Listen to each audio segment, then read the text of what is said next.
ચાલો હવે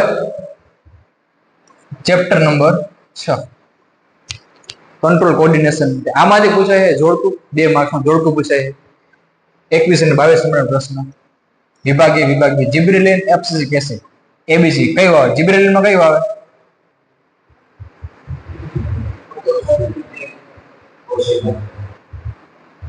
એફસીસિક એસિડમાં કયું આવે? હાલો, આ સાચું. એફસીસિક એસિડ એ વૃદ્ધિને અવરોધે છે. હવે તમે એમ કહો કે જિબ્રેલિન હે એ કોષ ઉત્પાદનને પ્રેરિત કરે, તો સાઇટોકાઇન શું કરે? સાઇટોકાઇન શું કરે? સાઇટોકાઇન, સાઇટો એટલે કોષ, યાદ રખાય એવું. અંગ્રેજીમાં આમ થાય સાઇટો.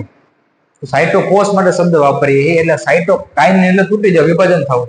તો સાઇટોકાઇન એટલે કોષ વિભાજન માટે ફિક્સ જ છે. ત્યારે જિબ્રેલિન કેની માટે આવે? પ્રકાંડની વૃદ્ધિમાં મદદરૂપ છે. એના સિવાયનું કોણ આવે? ઓક્સિન, બરાબર, કે જે પ્રકાંડમાં ટોચ ઉપર રહીને વૃદ્ધિ કરાવે, ટોચના ભાગે રહીને. તો ખાસ આ યાદ રાખવા. એફસીસિક એસિડ તો યાદ રહી જાય, આ 3 માં ખાસ યાદ રાખવા. ઘ્રાણ સંવેદક, તાપ સંવેદક. ઘ્રાણ સંવેદક કોણ હોય?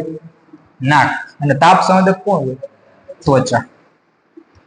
ત્વચા તાપ માટે પણ આવે, બરાબર. અલગ અલગ પ્રકારનો જે સ્પર્શ છે, તો સ્પર્શ માટે પણ ત્વચા.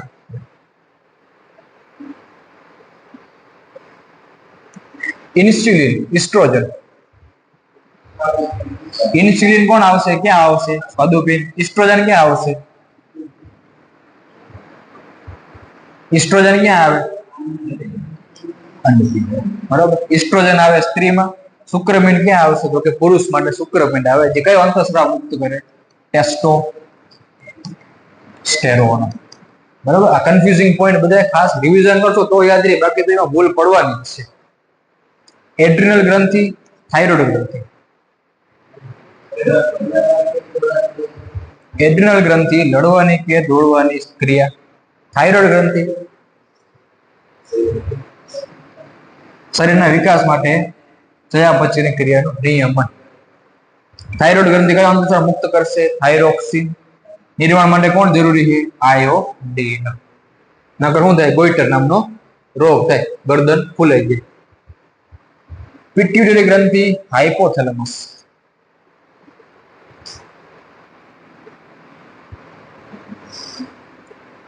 પિટ્યુટરી ગ્રંથિ, હાઇપોથેલેમસ. તો પિટ્યુટરી ગ્રંથિમાં જે અંતઃસ્રાવ મુક્ત, જેનું નામ છે વૃદ્ધિ અંતઃસ્રાવ. હવે કયો છે? બધા જ અંગોમાં વૃદ્ધિ કરે. હાઇપોથેલેમસ અંતઃસ્રાવોના સ્ત્રાવ કરવા માટે ગ્રંથિને ઉત્તેજિત કરે. ખબર પડી જાય, કારણ કે એ આકસ્મિક સ્થિતિમાં તો એડ્રિનલિન આવે, એટલે એ તો નીકળી ગયો. આવે લંબમજ્જા અને કરોડરજ્જુ. લંબમજ્જા લાળ રસના સ્ત્રાવ નિર્માણ, લો યાદ રાખવા, વિદ્યુત. અને કરોડરજ્જુ પરાવર્તી ક્રમાંક.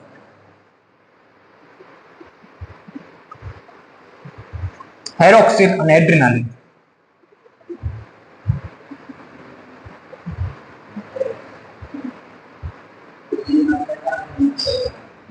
અચ્છા, તો ઇન્સ્યુલિન શું કરે? આમાં શું આવશે? પહેલામાં આવશે થાઇરોક્સિન, ચયાપચયનું નિયમન. અને એડ્રિનાલિનમાં શ્વાસોશ્વાસ અને હૃદયના ધબકારા વધારે. ઇન્સ્યુલિનનું કામ શું? એટલે ભૂલ ન કરવી. હવે ચેપ્ટર 13 માંથી પણ તમને શું પૂછાય? જોડકા પૂછાય. ચેપ્ટર 13 ના પણ જોડકા આપણે સાથે સાથે જોઈએ.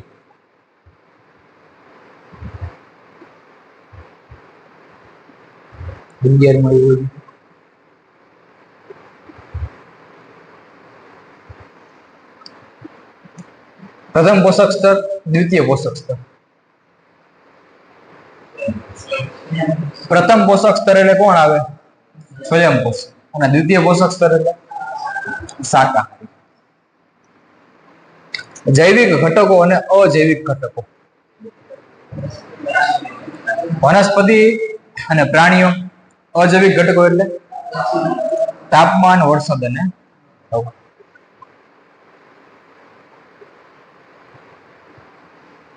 દ્વિતીય પોષક સ્તર, તૃતીય પોષક સ્તર. દ્વિતીય પોષક સ્તરમાં કોણ આવે? પ્રાથમિક ઉપભોગીઓ. તૃતીય પોષક સ્તરમાં દ્વિતીય ઉપભોગી. કુદરતી નિવસન તંત્ર અને કૃત્રિમ નિવસન તંત્ર. કુદરતી એટલે દરિયો અને કૃત્રિમ એટલે માછલી. પતી ગયા. તો આ તમારા જોડકા ચેપ્ટર 6 અને ચેપ્ટર 13.